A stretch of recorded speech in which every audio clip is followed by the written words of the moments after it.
Dans cette troisième vidéo du chapitre 3, nous allons parler de l'ordre dans lequel des liquides non miscibles vont se placer, et là on va utiliser une éprouvette graduée. Alors vous le savez, quand on mélange deux liquides non miscibles, il se forme un mélange hétérogène, on a donc deux phases, les deux liquides se mettent l'un en dessous de l'autre. Mais comment se rangent-ils? Pour le savoir, on peut déjà faire une expérience.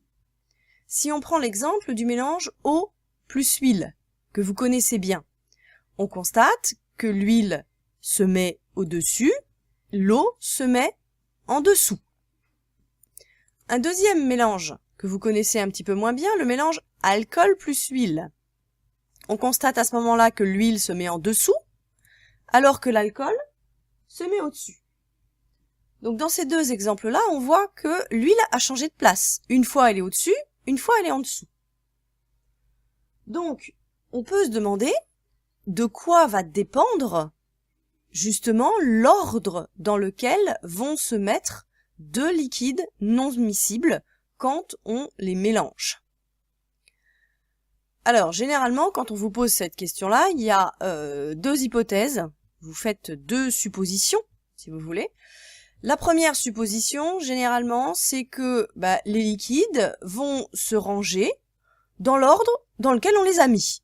C'est-à-dire que le premier liquide qu'on met dans l'éprouvette se met en dessous, on rajoute par-dessus le deuxième liquide qui se met au-dessus. C'est une première hypothèse.